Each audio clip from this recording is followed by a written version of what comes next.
ছেলেবেলায় সমবয়সী এক মেয়ের প্রেমে পড়েছিলেন পোপ ফ্রান্সিস।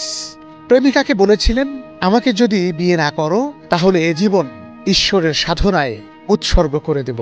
সত্যি, কৈশোরের সেই প্রেমে প্রত্যাখ্যাত হওয়ার পর ব্যথা বুকে নিয়েই পোপ এতটা পথ একলা পাড়ি দিয়েছেন, ধর্ম সাধনা করেছেন।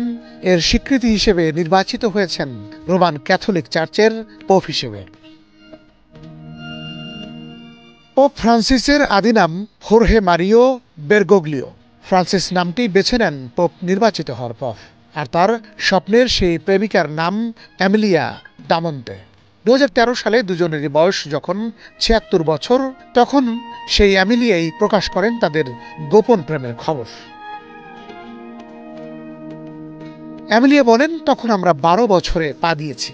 থাকতাম আর্জেন্টিনার রাজধানী বুয়েনোস আয়ার্স ফ্লোরেস উপশহরে। বেরগোগ্লিও একদিন একটা চিঠি দিল আমাকে।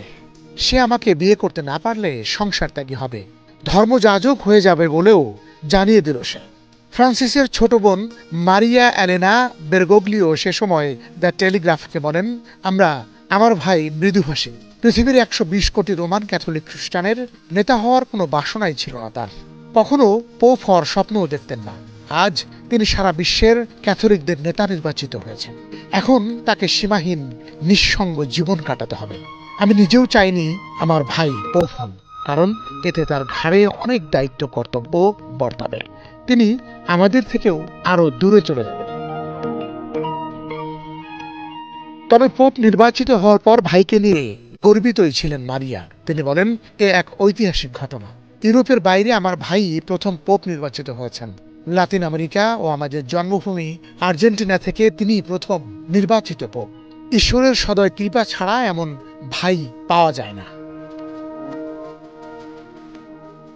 2013 সালে বেরগোগ্লি পোপ নির্বাচিত হওয়ার পর প্রেমিকা এমিলিয়া বলেন, আজ আর আমার লুকানোর কিছু নেই। ওটা ছিল আমার অবুঝ প্রেম।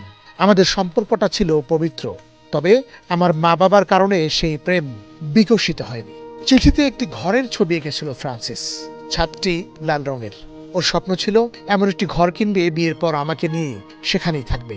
চিঠিটি পড়ল বাবার হাতে। তিনি রেগে আগুন। আমাকে আচ্ছা মতো পেটালেন বাবা। এরপর থেকে ওকে আর কখনো দেখিনি। মা বাবা আমাকে দূরে দূরে সরিয়ে রাখতেন। ওর সঙ্গে দেখা হোক তা চাইতেন না।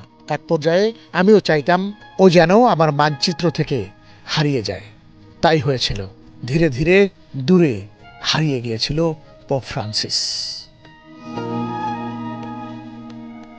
বাতাল বিপ্লব, এশিয়ান টেলিভিশন।